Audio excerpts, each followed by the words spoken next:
a limitação de responsabilidade.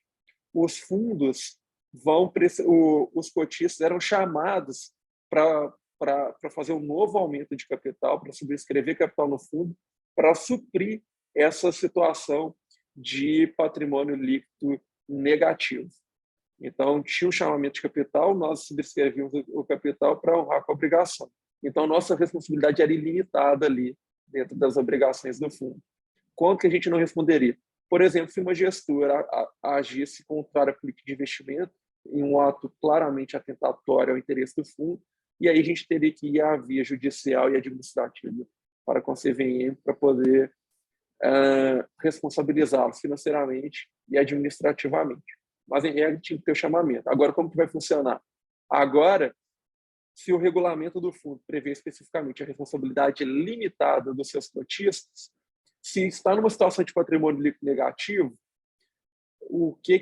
qual que vai ser a alternativa para o fundo, para os cotistas? Pode fazer um chamamento de capital? Pode, se for uma decisão dos cotistas. Mas se os cotistas decidirem não fazer um novo aumento, vão ter duas alternativas.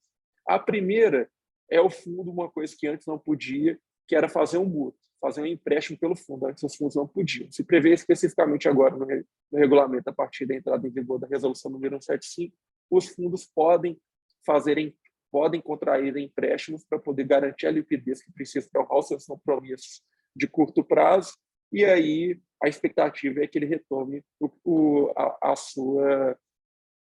sua ordem natural de gerar recursos, gerar rendimentos.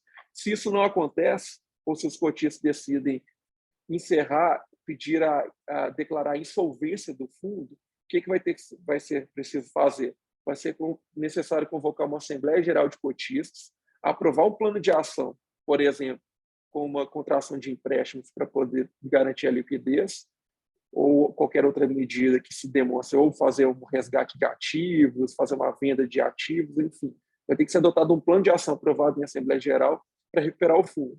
Se esse plano de ação não surtir efeito, já fica aprovado que a gestora poderá entrar com a declaração, o pedido judicial de declaração de insolvência civil, entrando o fundo em uma situação de insolvência civil. Não pode ser uma recuperação que é análogo a uma recuperação judicial.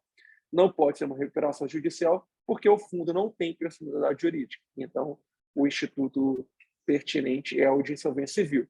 Porém, já é um grande ganho para o mercado e isso já atrai maiores investimentos, tanto externos, nessa intenção da resolução com o plano de fundo da Lei da Liberdade Econômica, de aproximar o nosso mercado ao mercado internacional e de trazer transparência e maior segurança para os seus cotistas.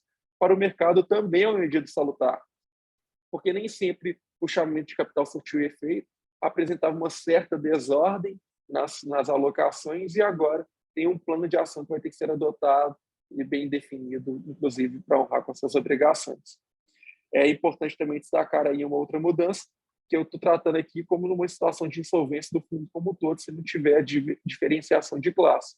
Mas agora um outro ganho é que é possível agora criar classes e subclasses de ações, inclusive segregando, além dos direitos e obrigações, segregando patrimônios líquidos, segregando parcela do ativo. Então, uma classe é para investidores qualificados, outra classe é para investidores comuns. Se a classe dos investidores qualificados entrou em uma situação de insolvência, o patrimônio líquido dela ali está negativo, o plano de ação não surtiu efeito e o fundo vai entrar em insolvência.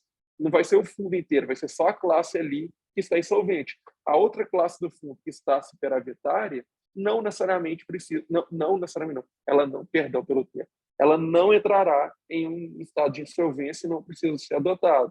Então, essa segregação é salutar, inclusive, para se a tese de investimento do investidor qualificado, da classe qualificada, é mais arrojado, não surtiu o efeito desejado e aquela classe ali entrou num estado de déficit, a outra classe mais conservadora de investidores, por exemplo, de varejo, investidores comuns, está protegida e o seu patrimônio líquido ali conservado. Isso é muito salutar. Um outro benefício da segregação de classe, a gente vai ver na aula de FDICs, eu só adianto aqui fazendo só en passant, só uma pincelada, um brief, é que os fundos de investimento em direitos creditórios, eles eram segregados em em créditos padronizados e não padronizados. Agora, não tem mais essa segregação, não tem mais essa segregação na necessidade de criar um fundo para créditos, um FDIC para créditos padronizados e outro para créditos não padronizados. Eu posso, dentro de um mesmo FDIC, criar uma classe para padronizados e uma classe para créditos não padronizados. Outro ganho ainda nesse aspecto, não vou querer entrar muito aqui, porque é importante a gente ter uma base maior antes de entrar no FDIC, você ter alguns créditos, por exemplo, precatórios federais, que antes eram considerados créditos não padronizados, agora eles passam a ser créditos padronizados. Qual que é a vantagem disso? Que a classe de créditos padronizados é acessível para investidores de varejo. Então, é mais um ganho, mais uma possibilidade de investidores de varejo, investidores comuns, terem acesso a um crédito, a um direito creditório que tende a ter uma atratividade, tende a ter um ganho naturalmente em uma economia mais estável. Em um momento de instabilidade como que a gente está vivendo economicamente, é difícil de garantir isso. Pode passar mais uma aí, por favor.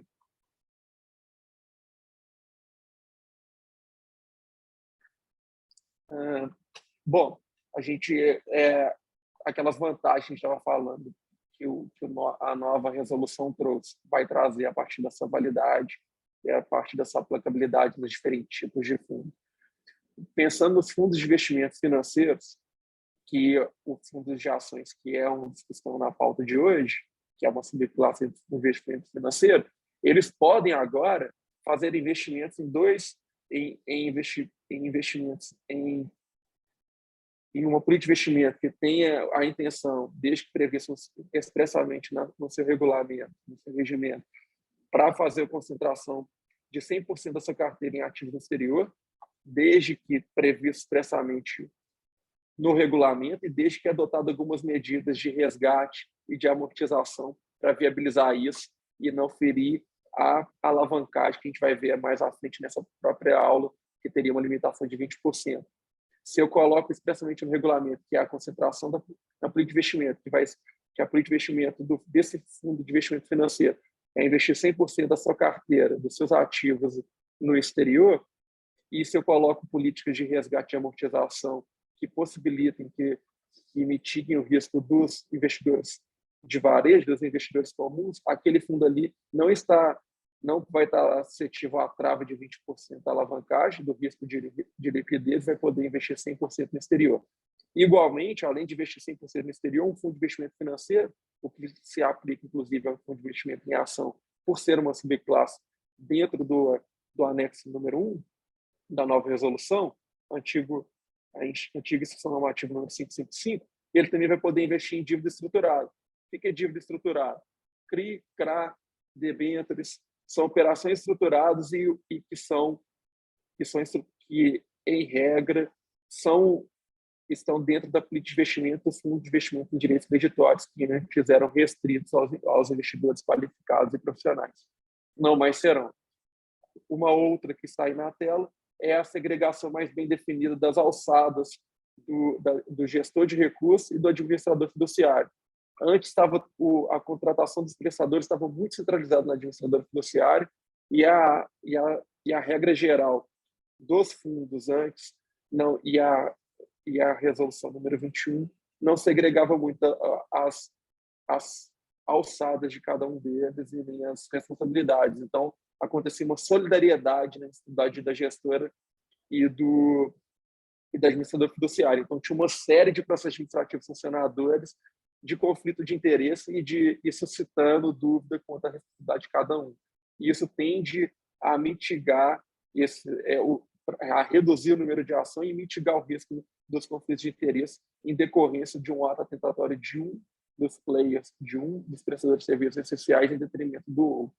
Então, isso vai ser muito salutar e os resultados nós vamos ver ao longo dos anos a partir da sua validade. Pode passar mais um, por favor, Luiz. Aqui, as atribuições da gestora e da gestora, já falei no início, então, para a gente ganhar tempo, pode passar, por favor. E a gente já tinha falado também na última aula. Se alguém tiver dúvida, ao final, a gente pode abordar. A possibilidade de investimento em ativos verdes e criptoativos já era também uma demanda do mercado. No exterior, vocês devem ter visto que vários, principalmente fundos de investimento de participações, como a BlackRock e várias outras, estão adotando uma tese de investimento, modificaram essa tese de investimento, modificaram, em alguns casos, a política de investimento para investir mais em empresas que têm uma pauta, uma agenda ESG, que já esteja propondo medidas de proteção ambiental, social e uma política de governança corporativa eficaz. Dentro dessa pauta de environmental, de proteção ambiental, uma pauta muito relevante são aquelas ligadas à descarbonização e a créditos de carbono. Essa nova, dando um passo importante, a CVM trouxe agora, dentro da nova resolução número 175, a possibilidade dos fundos de investimentos financeiros fazerem investimentos também em ativos verdes e em criptoativos. Tem que ter uma previsão expressa na política de investimento, tem que estar previsto no seu regulamento, mas é um ganho, então deixa o destaque aí. Pode passar, por favor.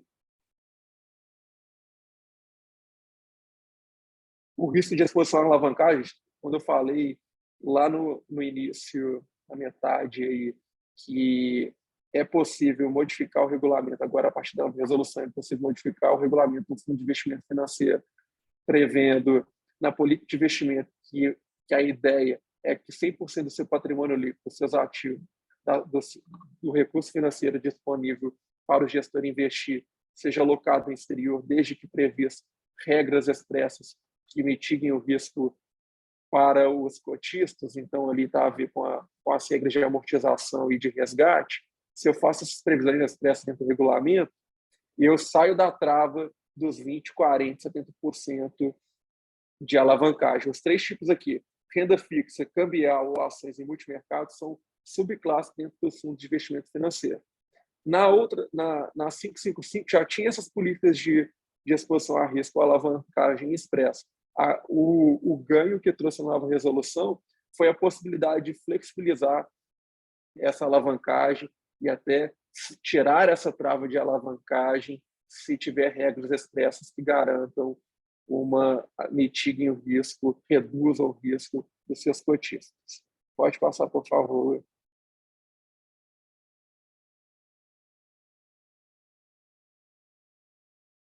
Eu já tinha dito aí também ali dentro do Fundo de Investimento Financeiro que eles poderão, desde que previstos no seu regulamento, desde que em consenso com as demais regras previstas no seu regimento, a possibilidade no seu regulamento o investimento em ativos verdes. Além disso, a CVM, para combater práticas de greenwashing, que eram aqueles fundos que se diziam fundos verdes, se diziam ter uma pauta ESG relevante, mas na prática não adotavam nenhum tipo de conduta para proteger o meio ambiente, para mitigar os efeitos nocivos da industrialização, não tem uma pauta social relevante, não tem uma pauta de governança bem estruturada.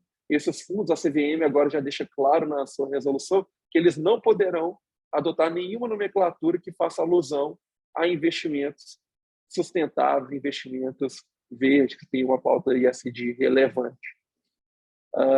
Isso é um primeiro passo. Vocês podem falar, é muito pouco, não, só a parte da nomenclatura não adotar, mas já é um grande passo, já é uma previsão regulatória, e se algum fundo descumprir, já tira a subjetividade e a gente pode aplicar de forma estrita a regulamentação e facilitando uma responsabilização de uma gestora de cotistas, de uma administradora que adotou, de uma gestora de cotistas que adotaram indevidamente uma nomenclatura que não diz respeito, que não condiz com a sua política de investimento, com a sua atuação.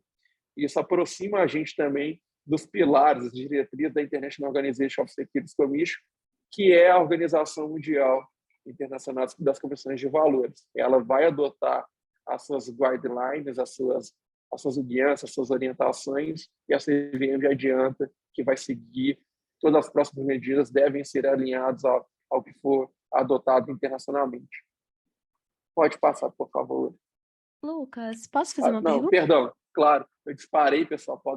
Podem interromper sempre que quiser. É só porque essa questão do ESG, eu estava até analisando aqui a resolução, no artigo, acho que é o 49, pelo que eu estava vendo, e não fala nada, por exemplo, como é que eu vou fazer essa certificação desse fundo verde, né? Eu teria que fazer algum monitoramento, alguma coisa para poder certificar que está sendo está sendo cumprido, né, com o objetivo do fundo para esse fim, porque eu não vi nada assim no 49 falando de uma certificação ou de como seria feita uma fiscalização desse cumprimento. Legal. Essa pauta é muito relevante e não é só embrionário no Brasil, é embrionário no mundo. As empresas estão com dificuldade de implementar uma agenda ESG relevante e eficaz. Qual para você definir e ainda não foi editada a guidelines da International Organization of Security Commissions, então mesmo a SEC, que equivale à nossa CVM, elas ainda não essas comissões de valores, elas ainda não definiram quais são os critérios para ser considerado um fundo, uma empresa, no caso que esteja regulado pela CVM, e essas CVM são as companhias abertas, ainda não tem ali quais são os critérios objetivos que vão ser utilizados na hora de falar se ela tem ou não uma agenda ESG. Então, eu concordo contigo que ainda há uma subjetividade. Como que a CVM, então, indo para a sua pergunta, como que a CVM vai falar se aquele fundo ou aquela companhia aberta tem uma pauta ESG relevante? Ela vai ter que, na verdade, ela vai ter que analisar se a empresa, se o fundo, ela tem ali medidas, tem um política de investimento, tem ali práticas internas que demonstrem que ela tem um compromisso social relevante, que ela está ali buscando uma proteção ambiental, que ela está ali realmente, por exemplo, no caso de um fundo de investimento financeiro que está investindo em ativos verdes, em green bonds. Ela está investindo em empresas que estão trabalhando na descarbonização. Então, concordo que, dentro do caso concreto, a gente vai conseguir identificar elementos que demonstrem uma existência de uma pauta ESG. Então, tem uma subjetividade na análise, mas a CVM já deixa claro para fundos que, se o fundo adotar uma nomenclatura, um fundo verde, adotou a nomenclatura ali de fundo verde, ele obrigatoriamente vai ter que demonstrar, se tiver uma sindicância da CVM, ele vai ter que demonstrar que ele efetivamente tem ali os seus investimentos e as suas políticas internas estão voltadas a algum dos elementos relacionados a uma agenda ESG. Um deles na política de investimento, está investindo em ativos que realmente sejam considerados uma prática salutar para esse primeiro pilar ambiental de environment. Então, não sei se eu consegui responder, mas é isso. Temos subjetividade na análise, mas tem elementos que é possível avaliar na hora de definir se o fundo está ou não cumprindo um dos pilares de uma agenda ESG eficaz. Agora, o que é uma agenda ESG eficaz? Isso ainda é uma construção ainda embrionário em todas as companhias e fundos. Ficou claro? Ficou, obrigada. Eu até vi Legal. há tempo, eu não sei se já foi, mas ia ser publicada, salvo engano, uma IFRS para ajudar na demonstração, né, financeira do que era aplicado, enfim, com fundos de ESG. Então, não sei se talvez isso ajudaria no futuro, mas também não sei também se já foi elaborado, mas pronto. De fato, é isso mesmo. Muito obrigada, eu dou sim, obrigada. Isso bem. Todas as ferramentas, se tiver modificações nas práticas contábeis do IFRS, pode auxiliar na demonstração como está sendo segregado os gastos, eventualmente as despesas que estão sendo utilizadas, estão sendo deduzidas ter uma política ESG. Então, são ferramentas que podem auxiliar nessa análise, então reduzindo a subjetividade e trazendo mais para uma objetividade. Agora, o ideal vai ser quando as práticas foram reiteradas, foram sendo praticadas e for possível as autoridades regularem de forma mais objetiva, positivarem regras. Olha, para ser ESG vai ter que seguir isso, isso e isso. Mas se é uma construção ainda, seria temerário, poderia até engessar a construção de agendas dentro das companhias. Mas, sim, bom exemplo aí da IFRS pode ser uma ferramenta que pode auxiliar na redução da subjetividade. Lucas. Por favor. Claro, olá, boa tarde. Não, é só um Boa noite, comentário aliás. nesse tema mesmo, porque o que a gente tem mais próximo de regulamentação dentro dos green bonds, títulos verdes e tudo mais, pelo menos a última vez que eu tinha pesquisado com uma amiga quando a gente estava escrevendo um artigo, seria o decreto 10.387 de 2020. Ele é considerado a primeira medida legal para estimular valor, né, emissão de valores imobiliários dentro dessa característica de fundo verde, mas de resto, da última vez que eu tinha visto também, até internacionalmente, igual você falou, ainda não tem nada que seja muito concreto e obrigatório. O que tem é uma organização internacional que ela tem umas diretrizes que são voluntárias, que podem ser seguidas pelas empresas e por quem emite, né, esses títulos, mas não tem nada que é vinculativo efetivamente ainda nessa questão do ISD, não. É uma construção, isso é até um ponto que... E, assim, para a CVM, dentro de um processo administrativo, punir uma prática, ela tem que analisar. Hoje ainda é subjetivo por isso, mas a partir do momento que ela tiver regras expressas em sua resolução, nas próximas, em seus anexos, conforme for construindo, aí vão ter elementos objetivos para punir, mas e para tornar mais objetiva a fiscalização. Mas hoje realmente ainda é subjetivo, mas já é um ganho essa parte de limitar a adoção do nome, porque se não tivesse nem essa previsão, fica ainda mais subjetivo, porque o que me impede de adotar uma nomenclatura? Claro, mas essa nomenclatura está induzindo uma interpretação errada quanto ao objetivo do fundo. Só o nome por si seria subjetivo se não houvesse uma norma específica, objetiva, definindo isso, e já é uma construção, mas assim, a gente vai ver com o tempo, e eu entendo, até conversando com alguns colegas que são advogados em outros países, a expectativa é que a guidelines que vai ser editada pela International Organization of Securities Commission vai ser bem salutar aí para auxiliar nesse mercado que ainda tem tanta ausência de transparência em alguns momentos. Mas obrigado, foi importante, o decreto realmente auxilia muito na parte da emissão dos títulos verdes. Vamos para a próxima, Yuri, por favor.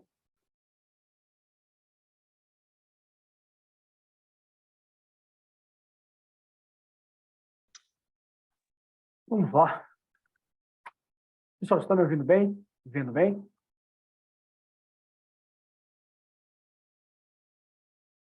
Vou considerar que sim. Beleza.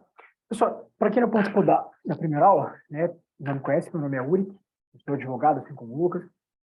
E aí eu vou tentar trazer para vocês, sistematizar os fundos de investimento em ações e os fundos de investimento imobiliário, tá? Eu falo sistematizar ali porque é um assunto bastante denso, tem muito conteúdo sobre isso, então a gente precisa escolher alguns pontos para a gente poder pincelar. Mas, ao mesmo tempo, não vai ser uma pincelada tão geral assim que a gente vai dar. Até porque o intuito do nosso curso aqui é a gente passar para vocês o essencial que vocês precisam saber sobre o fundo de investimento, ok? Então, vamos começar. Pessoal, todo fundo, como a gente viu na última aula, todo fundo de investimento, ele tem que investir em um ativo financeiro, tá? De forma bem simples, todo fundo tem um objeto de investimento. Em alguns fundos, esse objeto de investimento ele pode ser um título da dívida pública, em alguns outros fundos pode ser um contrato derivativo, em alguns outros fundos podem ser ações, notas promissórias, debêntures, pode ser cotas de outros fundos de investimento, alguns fundos vão investir em ouro, alguns fundos investem em câmbio de dólar, enfim. Então, todo fundo tem um ativo específico, tá? Um objetivo muito específico, que é o que diferencia esses fundos. Isso que é legal da coisa, né? Isso que deixa a gente bastante atarefado aqui, né, Lucas, no dia a dia. Graças a Deus que cada fundo investe em alguma coisa, porque a gente consegue assessorar de forma mais específica. Então, o que nós vamos ver aqui em relação aos fundos de ações, tá? Ao que a gente chama de FIA, Fundo de Investimento em Ações. O fundo de investimento em ações, como o próprio nome diz, e todo fundo de investimento traz no nome dele o que ele faz, no que ele investe, né? Os fundos de investimento em ações, eles estão aqui, ó. Eles estão focados em ações e BDRs, que nós já vimos que são os Brazilian Depositary Receipts, né, que são nada mais do que índices que replicam os índices da Bolsa Americana, das empresas da Bolsa Americana. Então, nós já vimos isso no último aula, tá? Então, esse é o objeto de um fundo de ações, tá? E aí, para a gente poder ficar na mesma página aqui, então, o que seriam ações? Pessoal, de forma bem simples, né, sem juridiquês e sem nenhuma complicação aqui, a gente tem uma definição legal do que é uma ação, evidentemente. Só que, o que é uma ação? Uma ação nada mais do que um papel registrado que uma empresa, sociedade anônima, né? Ela tem que ser uma sociedade anônima, tá? Porque sociedades anônimas do Brasil são únicas empresas que emitem ações. Então, uma ação nada mais é do que uma empresa pegar uma parte do capital social dela, né, do patrimônio líquido dela. Vamos supor, então, que essa empresa tem um patrimônio líquido que os sócios colocaram de 50 milhões de reais. Tá? Então, essa empresa inicialmente vale 50 milhões de reais. Ela vai pegar esses 50 milhões de reais e vai emitir alguns papéis registrados que ela vai chamar de ações, ok? Essas ações representam uma parcela do valor dela.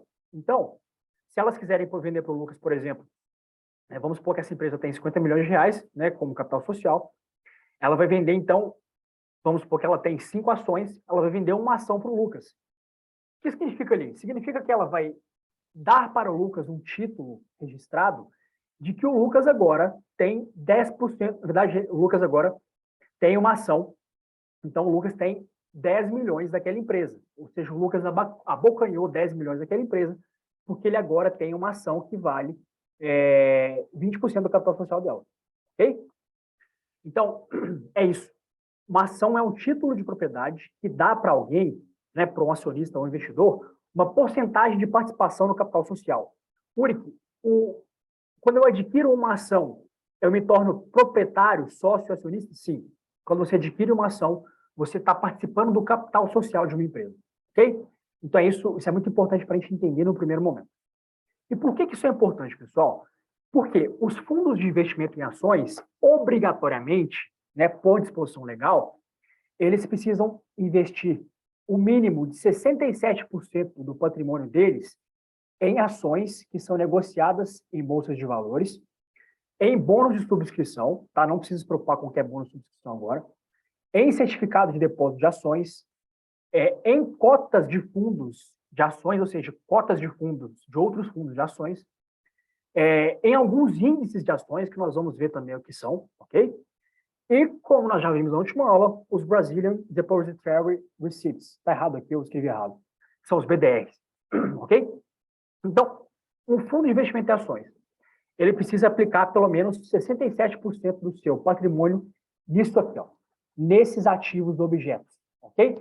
Se um fundo de investimento se diz um fundo de investimento em ações, mas não tem 67% no mínimo do seu patrimônio aplicado nesses objetos, ele não vai ser considerado um fundo de investimento em ações, ok? E aí é uma série de repercussões, porque a Receita Federal, então, vai cobrar tributos, né, desclassificando como se fosse um fundo de ações. Então, tem uma série de questões aqui. E aqui, pessoal, vamos ser bastante analíticos, tá? Ele tem que investir no mínimo 67%. Se ele cumpriu com esses 67%, os outros 33%, ele pode investir em outros títulos? Pode. Porque ele pode investir no Tesouro Nacional? Pode. Porque ele pode comprar um título imobiliário Selic? Pode. Ele pode, atingidos esses 67% da carteira dele, os outros 33% ele pode distribuir, na verdade, da forma que ele quiser. Ok? Então, isso tem que ficar bem claro para a gente. E aqui, pessoal, eu coloquei isso aqui para a gente ficar na mesma página, para que não fique dúvida nenhuma do que é um fundo de ações e do que significa as ações. Tá? Então, essa notícia é do ano passado. Todo mundo deve conhecer o Banco Melius aí. Eu espero que ninguém aqui seja do Banco Melius, porque eu acho um banco péssimo, inclusive. Mas o Banco Melius, que é registrado na Bolsa como CASH3, ele emitiu novas ações no ano passado. Ok?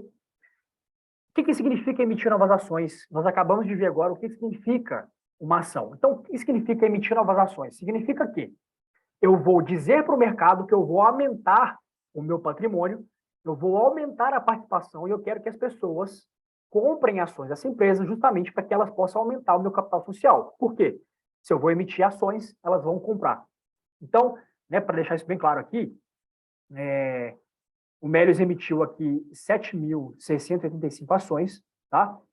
E isso fez com que o capital social da Melius ele saltasse para 920.479.000 reais, ok? Então, eu emito ações no mercado, eu quero expandir o meu capital social, porque alguém vai comprar essas ações, ok? Tanto é que, quando eu faço essa emissão de ações e alguém compra, eu tenho que ir lá fazer um aumento do meu patrimônio líquido e um aumento do capital social. Toda empresa tem que fazer, ok? Então, só para a gente entender aqui, vamos supor que eu e o Lucas constituímos um fundo de investimento e o Melius foi lá e emitiu ações para o mercado, tá? Emitiu ações de forma geral. Se nós tivéssemos um fundo de investimentos, eu e o Lucas, constituído, né? O Soares Moreira, fundo de investimento em ações, nós poderíamos comprar essas ações que foram emitidas pelo Melius, falando de uma forma simplória? Poderíamos, porque esse é o nosso objeto de investimento. Nosso objeto de investimento é comprar ações, adquirir ações. Se o Melius está comprando ações e nós, né, na verdade, a gestora do fundo acha que é um bom ativo para ser adquirido, então nós poderíamos sim comprar ações, ok? A URIG, se fosse da Vale, mesma coisa. Se fosse da Uzi Minas, mesma coisa. Se fosse, sei lá, o Cruzeiro abriu o capital social na Bolsa, poderíamos comprar? Poderíamos, sem problema algum. Por quê? Ações são nosso objeto de investimento. E aí, pessoal, para que isso fique também bem mais claro, eu tinha falado para vocês aqui, 2 slides atrás, que um fundo de ações ele pode investir em todos esses ativos aqui, ó. Ações em bolsa de valores, bônus de subscrição, certificado de depósito, cotas de fundos e índices de ações, cotas de fundos de índice de ações, tá? Talvez ninguém tenha ouvido falar disso ainda, mas que diabos seriam esses índices de ações, tá? Esses índices de ações, pessoal, é interessante porque toda bolsa de valores ou todo ativo específico, ele demonstra uma realidade, tá? Então, por exemplo, aqui no Brasil nós temos o índice IBOV, que é o índice Ibovespa. E o que o índice Ibovespa ele é? Nada mais é do que um índice que mostra a performance da bolsa brasileira em relação ao mercado. Porque eu consigo investir nesse índice IBOV? Eu consigo. Tanto é que se você entrar em qualquer corretora, você pode comprar o índice Bovespa para investir, ok? Assim como você compra uma ação da Vale, da Coca, da Apple, enfim. Então, esse índice BOV, ele demonstra a performance da Bolsa Brasileira frente ao mercado, ok? Então, um fundo de ações pode investir em índice, pode. O fundo de ações pode investir em índice de ações, ok? Por quê? Isso aqui está listado na Bolsa. Eu também posso investir em fundos que investem nisso aqui, tá bom? Outro índice que é bastante interessante para a gente poder falar aqui é o chamado IBRX, Índice Brasil. Acho que não sei se alguém já ouviu falar, mas o Índice Brasil é um outro índice da Bolsa de Valores, tá? Que não se mistura com o Ibov, que ele replica o desempenho das melhores empresas listadas na Bolsa. Então, são todas as empresas na Bolsa? Não, apenas as melhores, tá? E eu tenho outros índices, pessoal. Eu tenho esse índice aqui, ó, o IDIV, o IDIV, que é o índice que replica, né? Na verdade, que é o índice que funciona como parâmetro para aquelas empresas que pagam os maiores dividendos da Bolsa de Valores. Então, eu tenho vários índices nos quais eu posso investir. Um fundo de investimento em ações também pode investir nesses índices e pode investir em fundos que investem nesses índices. Vocês percebem como é que a gama é muito ampla do fundo de ações? E é por essa realidade, e aqui a gente tem que falar disso, tá? Sempre que você for investir em mercado de ações, sempre que você tem um fundo de ações, ou você mesmo, como pessoa física, vai comprar alguma ação, mercado de ações é mercado de risco, tá? E o que significa isso? O seu preço sempre vai oscilar, seja para cima, seja para baixo, tá? Vou dar um exemplo pessoal aqui. Esse exemplo é engraçado porque, enfim, antes da pandemia, eu tinha comprado uma ação, uma small cap, né, que é uma ação de uma empresa menor, da empresa holding, né, que é a empresa que detém aquelas lojas Camicá, do Artex, Minha mãe adora, inclusive, aquelas lojas que vendem cama, mesa e banho, vendem itens de casa, itens domésticos, né? E eu comprei essa ação a 12,79, tá? Pessoal, eu não estou falando que isso não é uma recomendação, tá? Não estou recomendando nada para vocês. Muito pelo contrário. Eu estou dizendo o que aconteceu comigo para mostrar que é o mercado de risco. Eu comprei essa ação a 12,79. Nessa época, eu estava no mesmo escritório com o Lucas, eu era estagiário, o Lucas era o coordenador lá. Não é estagiário dele, né? Mas, enfim. Eu comprei essa ação porque ela estava muito bem, né? Eu li relatório da Suno, li relatório de várias empresas, e essa small cap vai bombar. Passou 2 meses, veio a pandemia. Sabe o que aconteceu? Hoje essa ação está valendo na bolsa 1,75. Olha, de 12,79, essa ação está em 1,75. Eu perdi dinheiro? Não perdi. Por que eu não perdi? Porque eu não vendi. Agora, se eu vendesse essa ação, eu perderia dinheiro? Perderia absolutamente quase tudo. Mais de 90%. Isso demonstra o quê? Que mercado de ações é mercado de risco, justamente por isso. Eu tenho oscilações de preço para cima e para baixo. Eu posso ganhar e eu posso perder. Ok? Então, fundos de investimento em ações representam risco. Alguns correm mais, outros correm menos, mas é bastante importante deixar isso claro, tá? E aqui, só para mostrar para vocês, não deixar, né, só na parte teórica, o que seria, então, o índice BOV? Tá vendo? O índice BOV, ele replica, basicamente, o desempenho de todas as empresas brasileiras listadas na Bolsa do Brasil. Então, esse índice, né, às vezes vocês ouvem falar aí, o Ibov bateu 100 pontos, o Ibov bateu 89 pontos. É esse índice aqui, ó, tá vendo? E ele tem cotações normais, como se fosse uma ação mesmo, porque ele é uma ação. Então, você pode ver aqui, ó, no dia 24 de fevereiro estava 105,79, no dia 10 de março agora, 103,61. Então, é basicamente isso, tá? Esse é o índice Ibov. E aí, mostrando para vocês também aquele outro índice que eu tinha falado, esse índice é interessante, inclusive, porque esse é um índice de commodities, que é o ICB. O que esse índice replica, pessoal? Basicamente isso aqui, ó. O preço do boi gordo, café arábica, milho e etanol, que são os principais, aliados ao minério e ao petróleo, são os principais índices de commodities que nós temos no Brasil. Uric, para que isso serve? Simplesmente para demonstrar para o mercado, para o investidor, qual é a performance dessas commodities aqui. Então, percebam que, por exemplo, ó, em 2018, 2017, esses índices estavam num patamar interessante. Em 2020, dispararam bastante. Em 2022, eles tiveram um pico, principalmente em relação à pandemia. Tá? Então, percebam aqui, 11 mil pontos. Se a gente começar em 2004, aqui em 2021 nós temos 41 mil pontos. E aqui ele bate 55 mil pontos em 2022. Tá? Então, fundos de ações podem investir nesse índice? Podem. E podem também, inclusive, investir em fundos que investem nesse índice, como eu tinha falado para vocês. Beleza? Pessoal, se alguma coisa não tiver ficado clara, interrompam, façam perguntas, fiquem à vontade para que isso possa ficar bem claro. Tá? Esse é o nosso intuito, para que isso fique bem claro para vocês. Isso é algo essencial para entender sobre o fundo de investimento. E é por isso que a gente está trazendo isso aqui. Ok?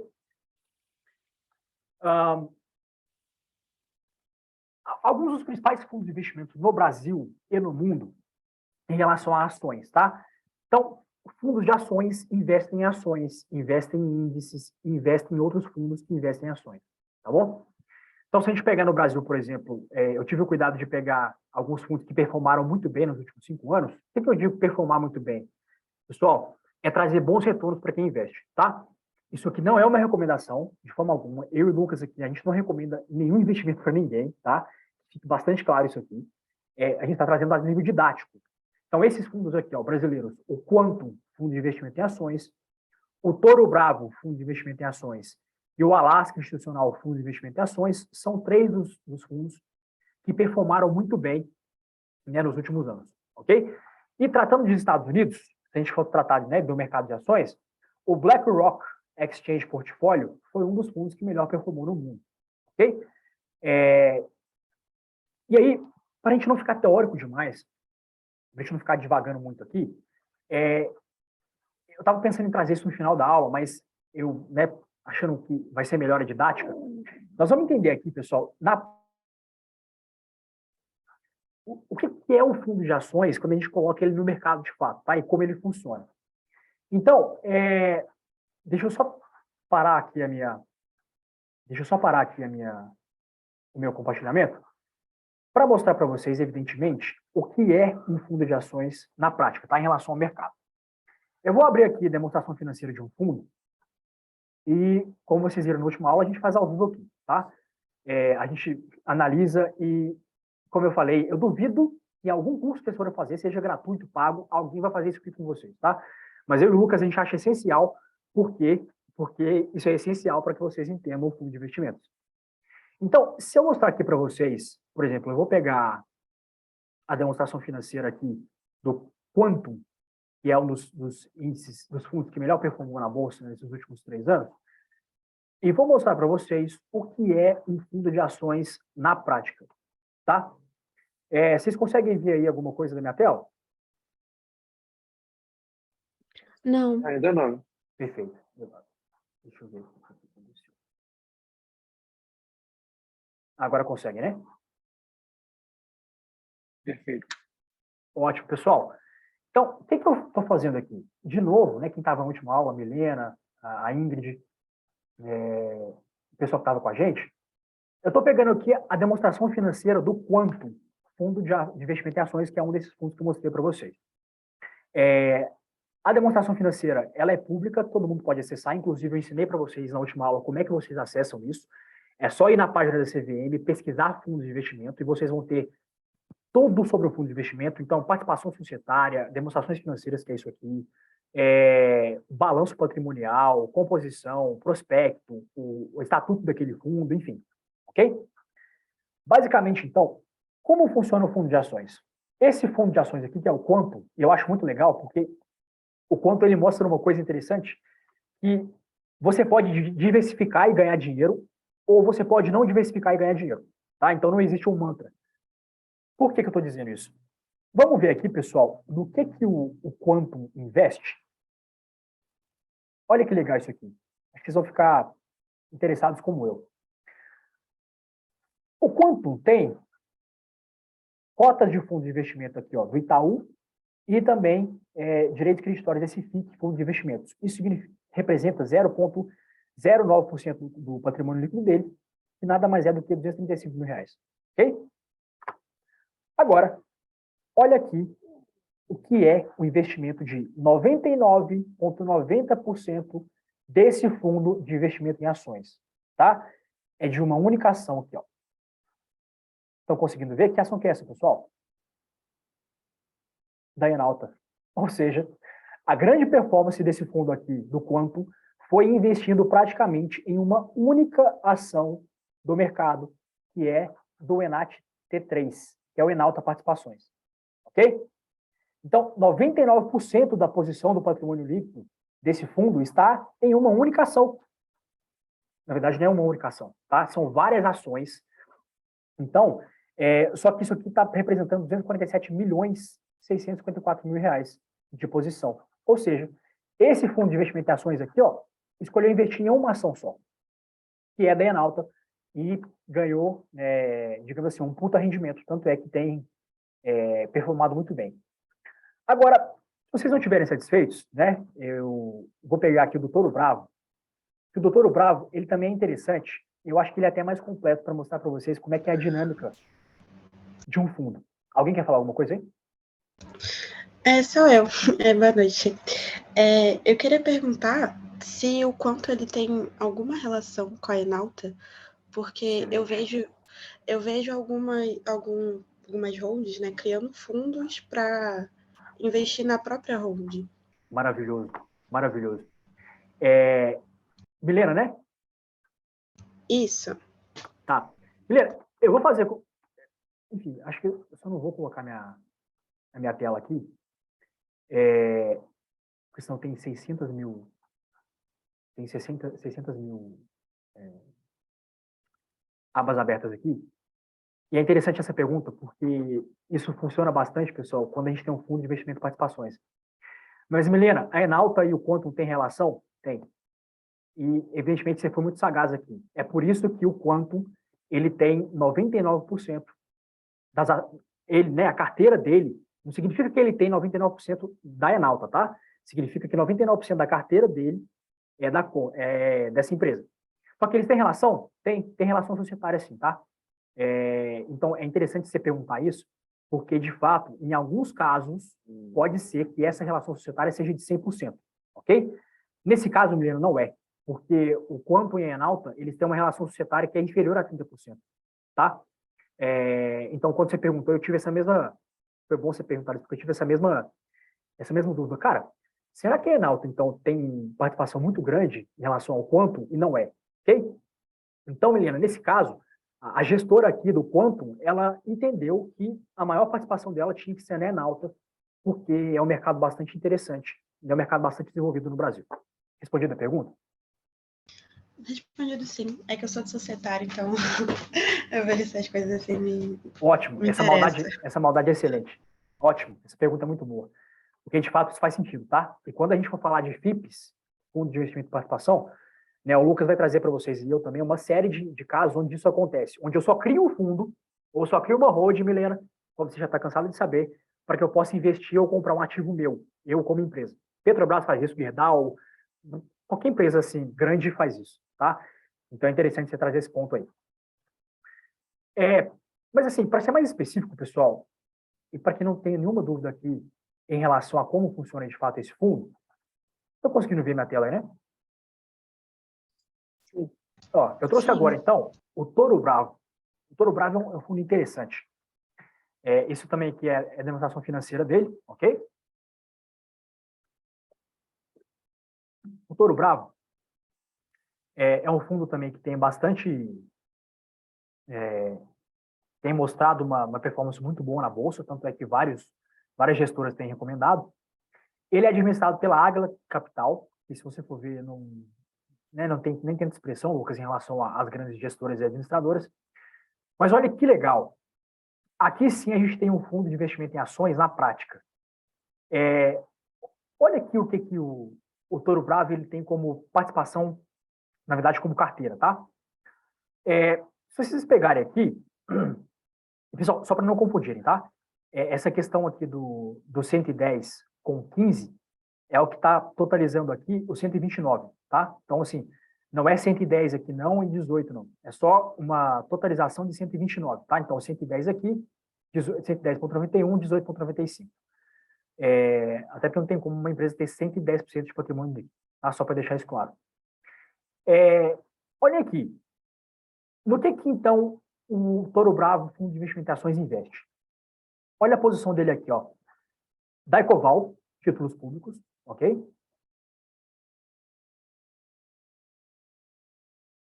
Perdão, pessoal. Então, é o banco Daicoval, ele investe nessas cotas de fundos de investimento desse banco. Nesse aqui, no fundo ESH BDR nível 1, ESH Teta e no Urca Prime Renda Fundo de Investimento Imobiliário. Estão lembrando do que eu falei para vocês? Se ele alcançar 67%, no mínimo, né, se ele colocar 67% da carteira dele em ações, ele é um fundo de investimento em ações. Isso aqui não necessariamente são ações, mas está dentro aqui do que ele pode colocar? Pode, porque isso aqui não representa 67% do capital. A grande posição dele, isso aqui está muito bem demonstrado, é em ações. Então isso aqui está muito claro. Olha aqui, pessoal, isso aqui sim é um fundo de investimento em ações raiz. Olha aqui. Centro de Imagem e Diagnóstico SA. Ele tem ações ordinárias, né, dessa empresa. E não tem relação com ela, tá? Salvo engano aqui, eu fui pesquisar, a Toro Bravo não tem relação com nenhuma dessas empresas. É só um fundo mesmo de investimento. Então, olha aqui, ele está investindo em petróleo, que é a Prio 3, aquela empresa do Rio, Centro de Imagem e Diagnóstico SA, Companhia de Concessões Rodoviárias, que é a CCRO3, Terra Santa Properties Agrícolas, né, o inglês veio junto, na Vale, no Banco BTG Pactual SA, na Tecnos SA, na Domo Energia e na B3, com uma participação muito pequena. O que vocês olham disso aqui? Isso aqui é um fundo que está investindo em ações de alguma forma específica, pessoal? Vamos interagir, bora? Vamos participar, o que vocês acham? Tem alguma tese de investimento aqui? diversificação? Excelente, Ana. A tese de investimento aqui é diversificar, porque percebam aqui que não tem uma composição muito clara do que esse fundo faz. Então, por exemplo, ó, a maior participação societária, perdão, não é participação societária, a maior posição da carteira dele está em duas empresas que não têm absolutamente nada a ver, que é o Centro de Imagem e Diagnóstico SA e a PetroRio, que é a Prio 3. Ou seja, existe alguma relação entre esses negócios aqui?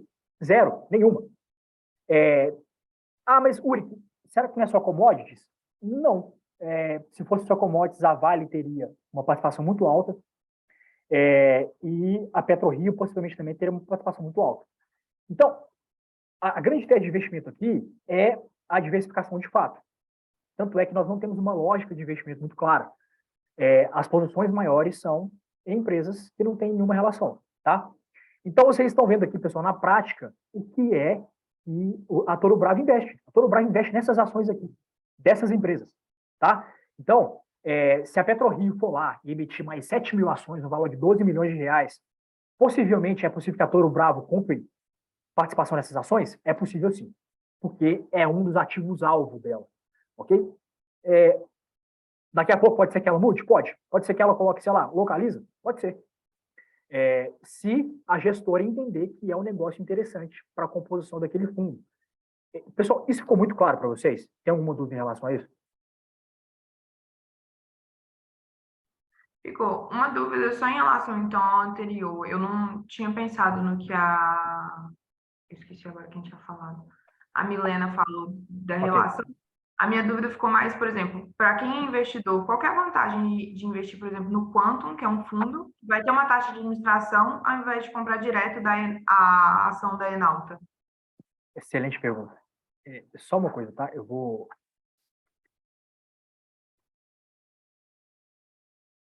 Olha aqui, ó.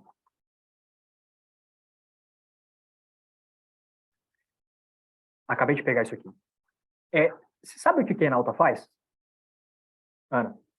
Não, acho que esse nome eu nunca ouvi falar. Tá, a Enalta é uma empresa do Grupo Queiroz Galvão e a Enalta está no ramo de participação de extração de petróleo, ok? E por que sua pergunta é excelente. Por que é melhor eu investir no fundo de investimento em ações quanto e não investir na Enalta? Volume. Você consegue comprar participações interessantes na Enalta quanto pessoa física? Provavelmente não, porque a ação vai ser muito cara. Exatamente. Então, quando você faz isso de forma institucionalizada, por meio de um fundo, você consegue ter essa facilidade que é de colocar uma posição patrimonial muito grande, tá? E não é só no Enalta, tá, Ana? Se você pegar essas grandes empresas, Vale, BHP, sei lá, Gerdau, você vai ver, né, se eu tivesse tempo a gente faria isso aqui, mas você vai ver que na composição das ações dessas empresas, esses fundos de investimento, eles têm uma posição muito grande. Então, por exemplo, eu não sei se vocês sabem, mas na Vale tem um fundo de investimento específico que tem uma participação de mais de 24%, tá? Nós, enquanto pessoas físicas, conseguimos fazer isso? Não. Mas é interessante eu comprar uma cota desse fundo para que eu tenha na minha carteira pelo menos uma participação na Enalta, Ana? É muito interessante para mim. Então, se eu conseguir comprar algumas cotas desse fundo, que vai me replicar e vai me trazer um bom rendimento, mas eu não tenho o aporte financeiro necessariamente para comprar ações da Enalta, tá? De forma organizada. Volume. Respondendo a sua pergunta, volume. Ok? Ok, entendido. Obrigada. Eu tenho uma dúvida. Eu consigo comprar, sendo um fundo de investimentos, é possível comprar só ações de companhias abertas ou consigo também de companhias fechadas? Milena, muito boa. Se você for um fundo de investimento em ações, você precisa comprar valores imobiliários listados em bolsa, tá? Entendi. Agora... Por isso, é uma das vantagens dos fundos de investimento em participação. Isso que eu ia Aí falar. sim você pode. Né, E é importante também, só aproveitar o gancho, né, você continuar. O caso da Quanto, e também pensando naqueles fundos que investem em índices, o que é importante também sacar quando ele investe tem a parte que o que disse que olha, quando eu invisto no fundo, eu tenho ali a possibilidade de ter um investimento maior naquela empresa, é melhor, eu vou ter uma participação mais relevante ali dentro, ainda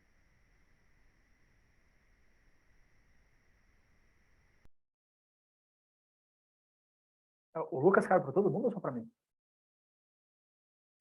tem umas posições ali de uma empresa que eu, na pessoa física, possivelmente não teria condições de entrar.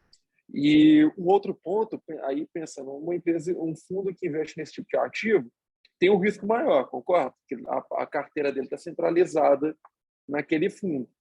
Então tem a chance, se der certo, é igual aquilo ali, 15 milhões ali de lucro líquido sendo distribuído, uma boa parcela aos seus cotistas. O problema disso também é que, se também der errado, a empresa entrar numa situação de bancarrota, de falência, o fundo acabou a carteira. Então, é aquela relação risco-retorno.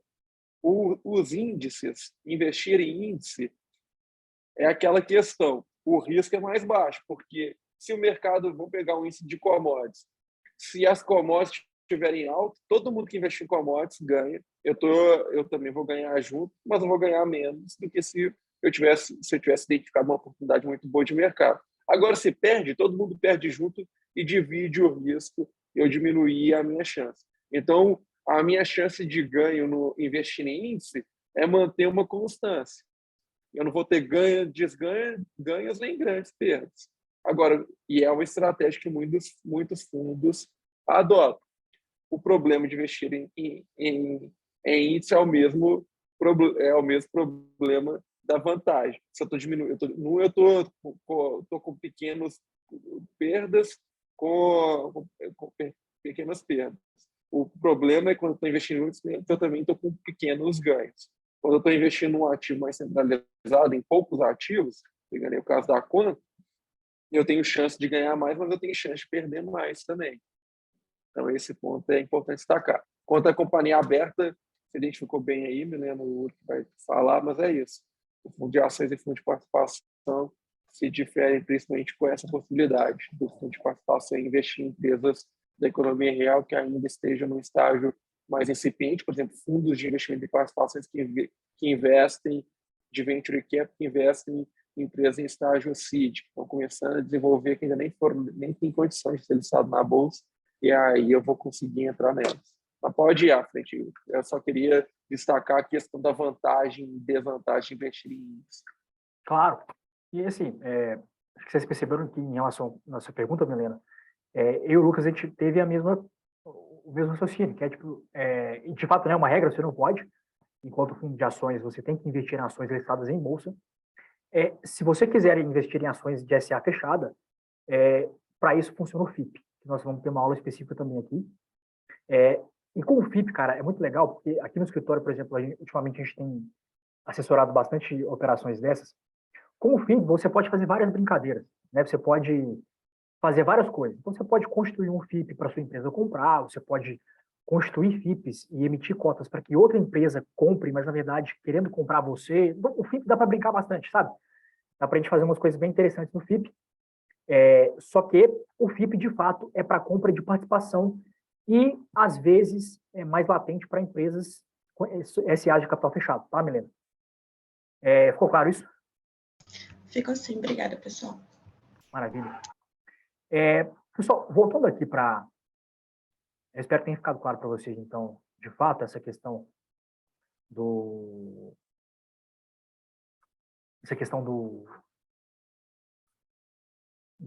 fundos, né? Voltando aqui, então, para a gente retomar, eu acho que a gente está com um tempo muito bom aqui, vai dar tempo de a gente falar bastante coisa.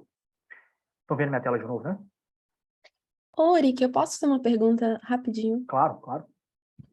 Não sei se vai entrar mais no societário, mas eu só fiquei com uma dúvida. Eu tenho um limite de participação, por exemplo, a gente está falando da Conto. Você falou, salvo engano, ela tem 30%, eu acho, da Salvo engano, participação. tá? Posso estar cometendo um Salvo equívoco aqui, engano. mas mais ou menos. Mas eu tenho algum limite, por exemplo, ela poderia deter 90%, ou eu teria algum conflito de interesse, alguma limitação, ou quanto a isso não há nenhum regramento? O Lucas está doido para te responder. Não tem conflito de interesse não há. Conflito de interesse vai haver se a gestora tiver identidade de sócio com a empresa investida e ele não for um fundo fechado.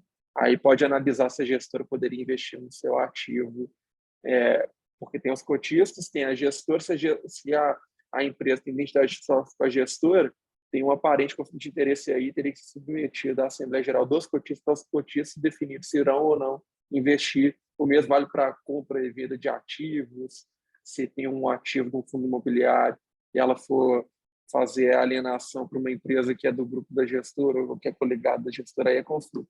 Nessa parte da concentração de carteira, não. Mas tem que lembrar que tem os limites de alavancagem e tem também a questão da política de investimento. Então, ali tem o regulamento e a regulamentação e o regimento podem trazer limitações que precisam ser seguidas. Pensando em participação dos fundos nos fundos de ação, não é por acaso, não. Tem uma limitação aí, em regra, de 30%. Para promover esses investimentos, pode acontecer de flexibilizar de acordo com as previsões que vão ser estabelecidas no regulamento, mas, em regra, tem uma limitação de 30%, sim. Beleza, obrigada. Responde. O Lucas adora esse tema de conflito de interesses entre administradora e gestora. Mas, enfim, evidentemente, né, acho que foi a Ingrid que perguntou, né? Foi, mas eu percebi mesmo que o Lucas gosta desse assunto, porque na aula passada ele não quis me deixar juntar todo mundo, entendeu? Ele quer segregar as operações, mas tudo bem. Exatamente. Eu atuo 90% do meu dia aqui justamente atendendo gestoras de recursos e companhias abertas. Então, não tem como. Tem coisa que a prática vai nos mostrando ali o caminho, o que dá para fazer. Exato. E o que normalmente não dá. E vocês vão ver, quem quiser ir para essa área de mercado de capitais, estou vendo que a maioria de vocês é do direito também, vai ver que é um mercado muito bom, tem muitas oportunidades, tem retornos financeiros interessantes, exige estar sempre estudando em outro. A gente age muito no limite da lei, tem muita coisa que ainda não é no sentido de fazer ilegalidade, mas, na verdade, de interpretar as regulamentações e ver o que não está definido, o que é possível fazer, que não vai incorrer em questões subjetivas que possam ser punidas pelo cliente. Então, a gente auxilia isso na identificação dos riscos, até para o cliente se definir até onde ele vai. Mas é um tema interessante, a gente vai tratando disso aí nos próximos encontros também. Maravilha. Pessoal, entrando então agora em fundos de investimento imobiliário,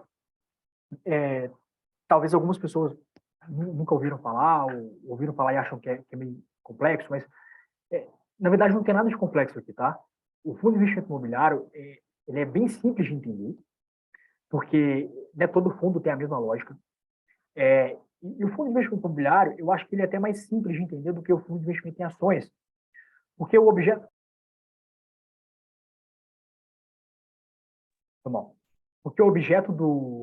do fundo de investimento imobiliário é um só, né? Como eu disse para vocês, todo fundo ele traz no seu nome o que ele faz. Então, se a gente for pegar, como eu falei para vocês no início da aula, né, do nosso bate-papo aqui, todo fundo tem um objeto muito claro de investimento. Qual é o objeto de investimento de um fundo imobiliário, tá? O que o fundo de investimento imobiliário faz, pessoal? Gravem isso aqui, tá? Eu vou até...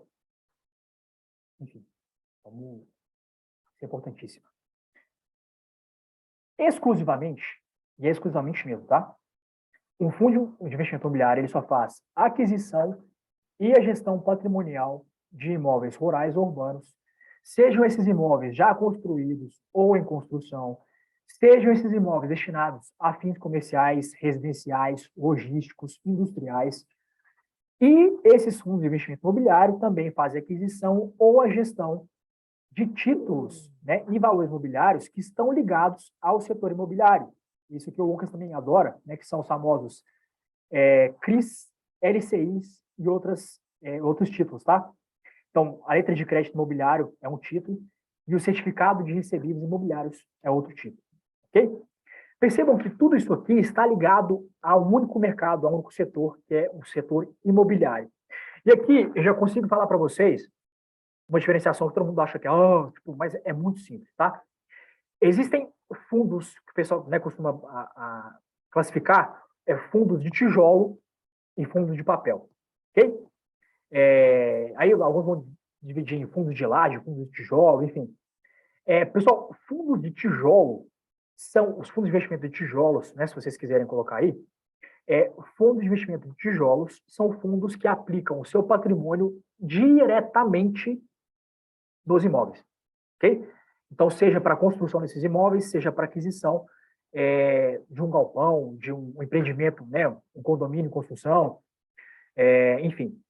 Já os fundos de papel, fundos imobiliários de papel, são os fundos que investem especificamente nisso aqui que eu acabei de destacar, em títulos, né? Títulos de letra de crédito imobiliário, certificados de recebíveis e outras ações de companhia do setor imobiliário, tá? Outros certificados do setor imobiliário. Então, essa é a diferença, ela é muito simples. Fundos de tijolo investem o seu patrimônio especificamente nos imóveis e fundos de papel investem o seu patrimônio em recebíveis imobiliários, ok? Dificilmente você vai ter um fundo especificamente que é para um ou para outro, existe, mas dificilmente um fundo vai ser só de tijolo ou só de papel, tá? Mas essa é a diferenciação. E aí, pessoal, como é que o cotista, né, como é que esse fundo ele vai ser remunerado? Esse fundo é remunerado, né, pela locação, pelo arrendamento ou pela venda do próprio imóvel. Ou seja, o fundo de investimento imobiliário, ele tem um patrimônio, e aí ele pega esse patrimônio e vai fazer aquisição de imóveis, fazer aquisição de empreendimentos imobiliários, investir em construção de imóveis, shoppings, garagens, galpões logísticos e outras questões. E ele vai pegar, então, esses imóveis, e ele pode vender esses imóveis, ele pode alugar ou ele pode arrendar para outras pessoas, tá? Quando eu quero dizer outras pessoas, evidentemente, na grande maioria dos casos, a gente está falando de empresas, tá? Então, como é que um cotista vai ganhar dinheiro em relação ao fundo de investimento imobiliário? Porque o fundo de investimento imobiliário vai pegar esses imóveis e vai alugar, arrendar ou vender, ok? Em regra, os fundos de investimento imobiliário, eles remuneram os cotistas mensalmente, e é por isso que várias pessoas aí, que vocês, certamente vocês costumam seguir alguma pessoa no Instagram, que fala de investimentos, de diversificação, é por isso que o pessoal sempre fala que talvez um dos melhores investimentos para entrar no mercado é o fundo de investimento imobiliário, porque ele tem uma certa segurança, e ele paga dividendos mensais, que são isentos de imposto de renda, inclusive, ok? Então, é um produto especificamente para quem quer investir no mercado imobiliário. Então, se você quer mercado imobiliário, FIIs, Fundo de Investimento Imobiliário, ok? Deixa eu só tirar isso aqui. Uric, por que ele é isento de imposto de renda? Excelente pergunta. Ele é isento de imposto de renda porque o governo brasileiro quis fomentá-lo para empresas e pessoas. Só por isso. Milena, né? Isso. Milena, só por isso. Ele é isento de imposto de renda porque o governo brasileiro, né, como política, quis fomentar esse mercado de investimento imobiliário, tanto para pessoa física quanto para pessoa jurídica. Tá? É isso. Entendi, obrigada. Ué. E aí, pessoal, como a gente fez no nosso último encontro, eu peguei aqui para a gente ver como é que funciona o fundo de investimento imobiliário na prática, tá? E eu até brinquei com vocês que um gráfico de pizza, ele explica o mundo, cara, explica tudo. Então, vamos para mais um gráfico de pizza aqui. Vamos supor que eu e o Lucas e o Juan, a gente fundou, então, o SENC, Fundo de Investimento Imobiliário, e a gente conseguiu levantar um PL de 20 milhões de reais. Tá? Todos vocês investiram lá, colocaram, enfim, a gente arrumou uma grana legal com o BTG. É isso aí. E aí, como é que a gente pode fazer a gestão da carteira desse fundo? Lembrando que a gestora é que faz o aporte, é ela que escolhe o que vai ser investido. Okay? Eu, você, né, Milena, Ingrid, Andréia, enfim, todo mundo que está aqui acompanhando, nós não temos ingerência nenhuma sobre o que a gestora vai escolher para investir nesse mercado imobiliário, tá? E isso tem que ficar bastante claro. Vamos supor, então, pessoal, que a gestora escolheu fazer o seguinte: com esses 20 milhões de patrimônio líquido, ela escolheu investir 10% desse valor em CRIs, em certificados de recebíveis imobiliários. Ela resolveu pegar esse valor e investir 22% na construção de galpões logísticos, ok? Ela pegou 14% e investiu em letras de crédito imobiliário, tá? E aí, títulos recebíveis imobiliários. Ela pegou 36% desse valor e investiu em projetos de construção, né, um novo condomínio que está fazendo Nova Lima ali, vamos supor. E ela pegou 18% desse valor e falou assim: vou comprar cotas de outros fundos de investimento imobiliário. Isso é possível? É possível. Tá? Mas, Uri, isso não se assemelha um pouco a fundo de ações? Não, porque o ativo objeto é outro. Então, aqui, plenamente possível. Eu tenho que investir em ativos objetos imobiliários. Uma cota de um fundo de investimento imobiliário é um ativo imobiliário? Evidentemente que é. Ok? Então, eu estou marcando posição em um fundo de investimento imobiliário que não é o meu. Mas, por várias questões, eu posso fazer isso. Não tem problema nenhum. Tá? Então, geralmente, existe essa diversificação em relação ao patrimônio líquido de um fundo de investimento imobiliário. Alguma dúvida nesse ponto?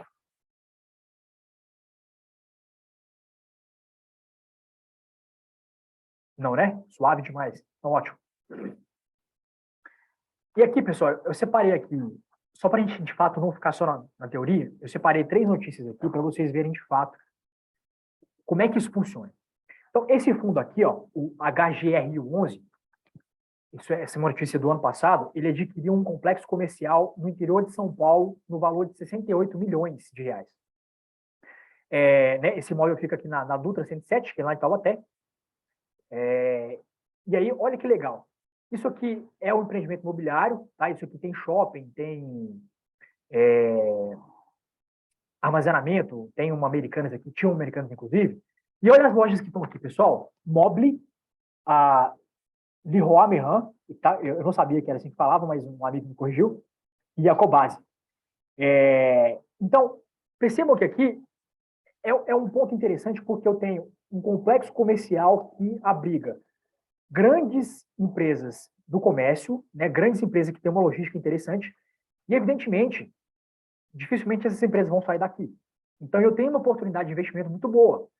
Quando o HGRU adquiriu esse complexo, o que ele fez? Ele pegou o patrimônio líquido, 68 milhões lá, adquiriu esse complexo e, evidentemente, esses aluguéis que ele for cobrar dessas empresas vai cair no patrimônio do fundo. Significa que o cotista vai receber uma parte disso? Vai. Né? Se ele vai receber outra história, porque pode ser que o fundo esteja zerado, né, Lucas? Esteja com posição neutra. Mas, em tese, ele vai receber. Aqui também, vocês podem perceber aqui, esse fundo aqui, o HGLG11, ele adquiriu ações, né, de uma outra empresa e passou a deter 47,88% de um condomínio logístico. Esse condomínio logístico aqui, ele é em São Paulo, tá? Então, de fato, é uma série, tá vendo? Vocês conseguem ver aqui que é uma série de galpões de escoamento de produção, de mineração, de grãos. Então, é possível fazer isso? É possível. Então, ele pegou uma parte do patrimônio e adquiriu uma participação desse condomínio logístico. E aqui, por fim, né, esse fundo imobiliário aqui, que é o PVB-L11, isso também é do ano passado, ele adquiriu a escritura do condomínio Vila Olímpia Corporate, que é lá de São Paulo. Ok? Então, percebam, pessoal, que eu tenho aqui 3 coisas distintas. O HGRU, ele investiu num complexo comercial. O HGLG11 adquiriu um complexo industrial em relação a galpões logísticos. E o PVB... Perdão, pessoal. O PVB L11, ele comprou, ele fez a aquisição desse condomínio do Vila Olímpia, que tem tanto prédios comerciais quanto prédios residenciais. Então, vocês percebem o quanto é vasto a questão aqui do objeto ativo de investimento de um fundo de investimento imobiliário? Porque, de fato, você está aqui para investir em títulos imobiliários ou recebíveis imobiliários. Ok? Então, Uric, eu posso comprar, e o Lucas está aí, né, nosso grande assessor de investimentos imobiliários aí em relação a fundos de investimentos imobiliários, enfim. Eu posso comprar uma participação de um shopping, e ter um consórcio de um shopping em relação a participação dele imobiliária? Posso sim. E aí existe, né, a administradora do Diamond Mall, a administradora do Boulevard, do Itaim Bibi, né, no shopping lá, inclusive teve uma negociação muito grande esses dias em relação a esse investimento. Eu posso comprar cotas de shopping, eu posso comprar galpões logísticos, eu posso comprar empreendimentos imobiliários residenciais, eu posso comprar empreendimentos imobiliários comerciais. É uma gama infinita de possibilidades, só que voltadas para investimento imobiliário, tá? Acho que isso aqui ficou claro também. E aí, pessoal, lembrando que todo fundo de investimento, e o fundo de investimento imobiliário não é diferente, ele tem um regulamento, né, que determina qual que vai ser a política de investimento daquele fundo. Então, a política, né, como a Milena bem identificou, acho que, na verdade, a Ana, né, identificou em relação ao fundo passado, a política pode ser diversificação, a política pode ser investir em galpões logísticos, a política pode ser construir áreas residenciais. Tá? Então, essa política ela é diversa. E o regulamento do fundo ele vai dar esse norte para que o gestor possa cumprir, ok? Né? Já falei em relação a isso aqui, pode ser só imóveis prontos, só salas comerciais, só shoppings, enfim. Esse regulamento ele é bem delineado e ele que vai falar qual vai ser o objeto desse fundo de investimento imobiliário.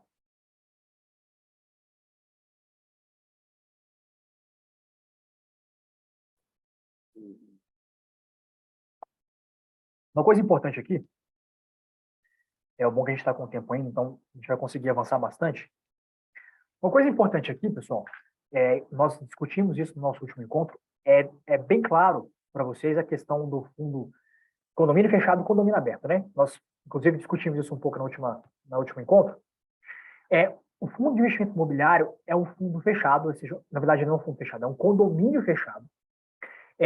E um condomínio fechado, como vocês já sabem, ele não permite que o investidor resgate as cotas dele, que ele resgate o investimento dele antes, né, da liquidação do fundo, ou seja, antes que aquele fundo acabe, tá? Por qualquer motivo que seja. Seja porque ele exauriu o seu objeto e não vale mais a pena, ou seja porque deu errado e o fundo vai ser liquidado. Ok? Antes disso, eu não posso resgatar a minha cota se eu for investir no fundo de investimento. Então, saibam disso quando vocês forem investir em um fundo de investimento imobiliário, tá? Tenham essa noção. Tá, Uric, mas essas cotas não são resgatáveis e como é que então que eu vou me desfazer delas? Como é que eu vou me desfazer desse investimento? Bom, eu vou ter que vender na própria Bolsa de Valores.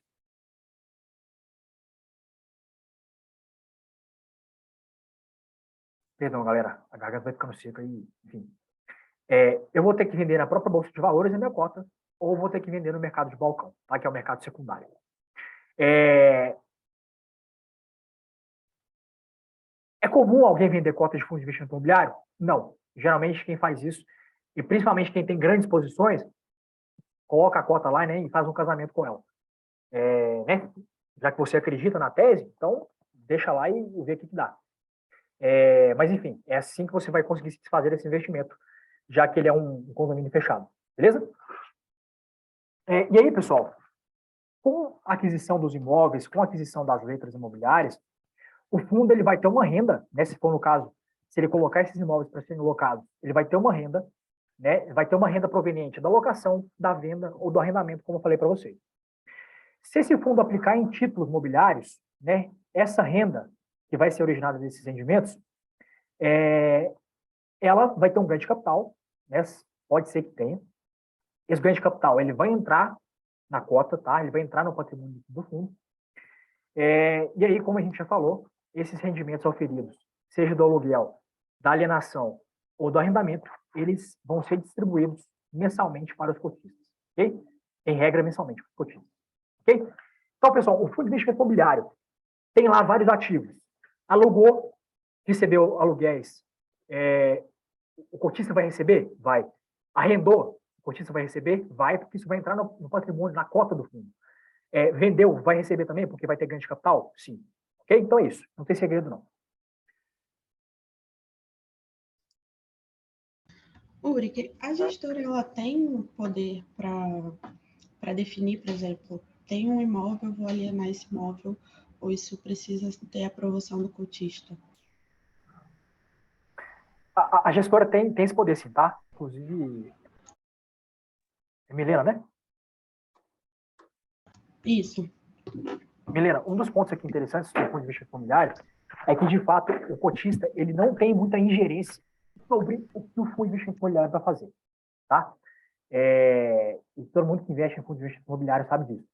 Mas, evidentemente, né, o Lucas deve ter alguma peculiaridade aí em relação a essa questão da composição patrimonial, de acordo de investimento, tem alguma coisa em relação a isso? O que pode acontecer é travar. Se eu só tenho o fundo foi constituído com o objetivo de receber um ativo específico. Vai fazer um empreendimento BTS, Build to Suit. Eles utilizam do fundo porque pensando em pessoas físicas lá dentro, unem lá o capital, fazem a consecução do empreendimento, depois ele vai ser locado ali, por exemplo. Então vai ter o rendimento, aí ele já coloca um prazo indeterminado, já deixa até um destaque, é muito comum, é a regra, na verdade.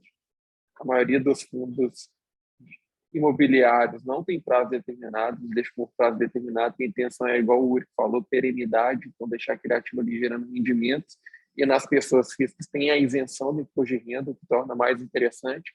Então, acho que a Milena mesmo que diz que atua como societário, qualquer vantagem, por exemplo, eu tenho vários imóveis, eu tenho lá 20 milhões de imóveis, por que optar por um fundo ao invés de optar por uma holding? Porque na holding, integralizando aqueles ativos ali dentro, ou a holding adquirindo aqueles imóveis, a receita ali com a alocação vai ser pago o imposto de renda e vai ser distribuído ali na forma de dividendos, que hoje é isento. No Exatamente. fundo, ele vai acumulando capital ali dentro, distribui dividendos ali para a pessoa física de forma isenta. Então, tem um ganho ali de eficiência fiscal. Mas indo para essa pergunta, a gestora tem o poder de vender ativos nos fundos em geral? Tem, de comprar e vender, desde que não configure um conflito de interesse, ou seja, que não seja uma transação envolvendo parte relacionada a ela, gestora. Se for envolvendo parte relacionada, tem um conflito aparente, tem que ser submetido à Assembleia Geral para aprovar. Mas caso agora, como o regulamento do fundo é construído juntamente com o investidor, pensando em fundos imobiliários de um grupo de investidores específicos, os investidores podem optar por definir na política de investimento que determinado ativo não poderá ser vendido a menos que aprovado pela Assembleia Geral de Cotistas. Mas em fundos abertos para investidores de varejo, é muito raro acontecer isso, por aquilo que a gente vinha falando lá no início, que os investidores são financeiros, eles não têm a expertise do negócio, eles não vão exercer o que o Uri falou aí, de gerência sobre as atividades. Aí, como que eu vou saber se é um fundo que os cotistas atuam mais ativamente ou menos? Vai ser analisando o regulamento deles e a legislação dá essa flexibilidade. Ficou claro? Ficou sim, obrigada, pessoal. Né? Maravilha. Pessoal, já nos encaminhando para o final, então, né, hoje a gente conseguiu falar de bastante coisa e vai dar tempo de terminar quase na risca. Quais são as vantagens de um fundo de investimento imobiliário? Primeiro, ele tem uma entrada muito fácil, né? A barreira de acesso que a gente fala é bastante fácil. Geralmente as cotas são baixas, os valores são baixos, então o investidor pessoa física ele consegue adquirir essas cotas. Então, se você entrar aí na sua gestora, na sua corretora, você consegue comprar uma cota de fundo de investimento. Você tem vários fundos que têm várias políticas diferentes, então você tem uma diversificação muito grande. Se você quiser um fundo que investe em shoppings, você tem. Se você quiser um fundo que investe em construções de galpões, você tem. Então, eu tenho ativos no mercado imobiliário sem precisar comprar um imóvel. Eu recebo aluguéis e dividendos sem precisar ter um imóvel. Então, isso é muito interessante para o investidor. Né? Como a gente já falou, as receitas são periodicamente distribuídas para os cotistas. Isso aqui também é bastante interessante, tá? E tem várias repercussões fiscais, tributárias, né, que é a minha área, especificamente. Então, se eu tenho um aumento no preço dos imóveis, né, se eu tenho um imóvel que valia R$ 1.200.000, na verdade, vamos pegar um caso específico lá em São Paulo, eu conheci isso, uma cobertura lá perto do Itaim Bibi valia R$ 10 milhões, e aí, não, tinha um fundo de lajes lá, então valia 10 milhões, a pandemia veio, parece que essa valorização foi de 13,5 milhões, ou seja, foi uma valorização de 3,5 milhões, valia 10, passou a valer 3,5. Então, se esse imóvel aumentou o valor de mercado, eu vou aumentar o patrimônio do fundo e, evidentemente, a minha cota, o bolo a ser distribuído vai ficar maior. Então, para o investidor, isso é muito bom. Ao mesmo tempo, se esse imóvel se desvaloriza, idem, né? A sua cota diminui e o seu rendimento fica menor, ok? Outra coisa, pessoal, essa questão de administração do imóvel, ela fica a cargo dos profissionais do fundo. Então, você, enquanto cotista, não precisa se preocupar com isso. Esse é um grande ponto bom, né, dos fundos de investimento imobiliário. Compra e venda, aluguéis, recebíveis, execução, tudo é o fundo, ok? Então, isso é um ponto bem interessante para quem é investidor de fato. Outra coisa aqui que nós já tínhamos adiantado, especificamente, né, o pessoal faz muito planejamento pessoal com isso, planejamento tributário pessoal. Tem até um caso do Abílio Diniz, que não deu tempo de trazer aqui, né, porque é um acordo gigante, né, que a Receita Federal autuou ele, mas a gente vai ter outra oportunidade de outros cursos, sem dúvida. Então, a pessoa física, Milena, Ingrid, né, que vocês tinham perguntado, ela é isenta do imposto de renda, que for distribuído, né, nas cotas que forem distribuídas pelo FII, nos valores. Ela é isenta desde que essas cotas sejam admitidas à negociação exclusivamente em bolsa ou no mercado de balcão organizado, não poderia deixar de ser, isso é óbvio.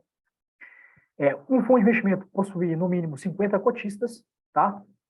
E esse cotista, ele não ser pessoa física titular de cotas que representem 10% ou mais da totalidade de cotas que forem emitidas por um fundo que deem um recebimento superior a 10% para ele. Esse aqui era o caso da Abílio Diniz, tá, pessoal?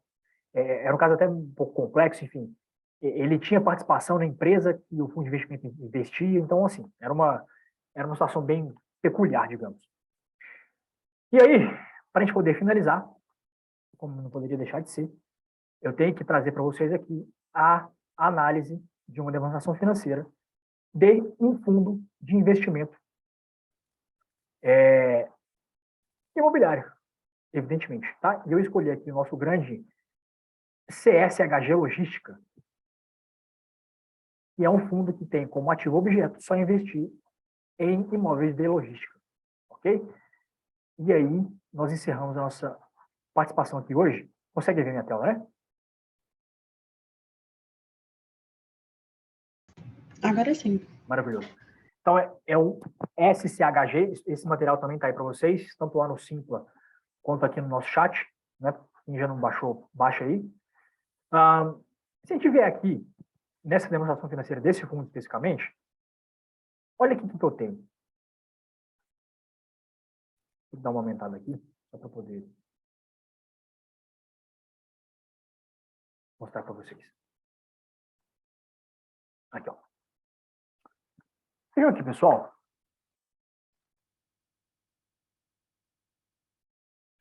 Quais são especificamente as aplicações desse fundo? Né? Como é que esse fundo ganha dinheiro? O patrimônio dele está alocado em quê? Cotas de fundo de investimento, tá? Cotas de fundo de investimento imobiliário, ou seja, ele tem cotas de fundo de investimento imobiliário. Isso está representando aqui 15,93% do patrimônio líquido dele. Isso é possível? É possível. Porque uma cota de um fundo de investimento imobiliário, como eu já disse, é investimento imobiliário. Eu tenho aqui cotas financeiras de natureza imobiliária, né, que é uma participação boa também, que é de 11,66%. Olha aqui mais alguns recebíveis que eu tenho. Eu tenho aluguéis a receber, que nesse caso, nesse período, não foi tão bom. Está representando uma fatia muito pouca, muito baixa, né, do meu patrimônio líquido. Eu também auferi rendimento de vendas de cotas do meu fundo, que também foi um pouco baixo. Eu tive venda de imóveis, então também vou receber, né, uma porcentagem em relação a isso. E outros valores que estão alocados aqui em relação a esse fundo, tá? Mas olha aqui que interessante. A grande parte desse fundo não está alocada nessas questões aqui, ó. Ela está aqui, ó, do que a gente chama de realizável a longo prazo. Não precisa saber disso, tá? Isso aqui é uma terminologia contábil. Mas vamos entender aqui, ó. A grande posição patrimonial está aqui, ó. Conseguem ver isso claramente?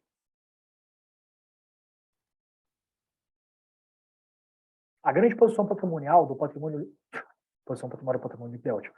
A grande posição do patrimônio líquido desse fundo aqui, que é o CSHG, é propriedades para investimento.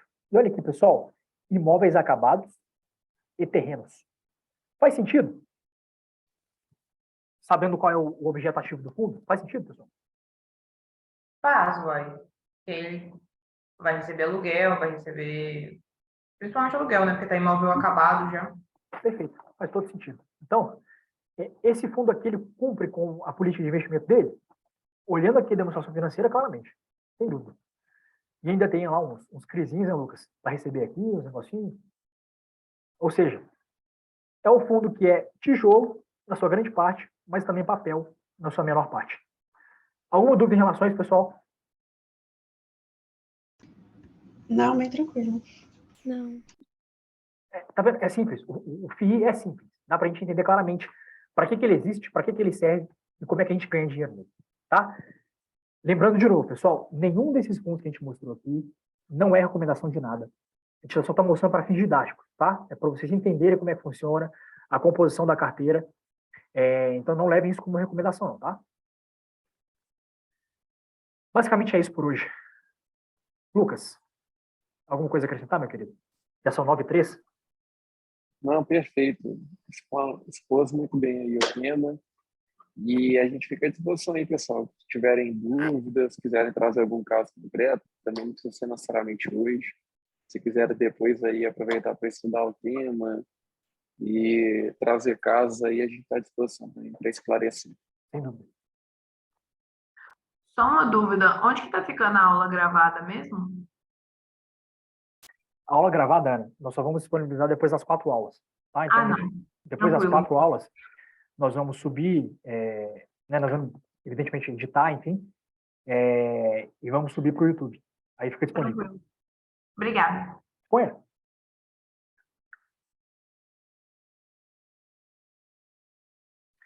Só então, se não tem mais nenhuma dúvida, encerramos aqui por hoje, né?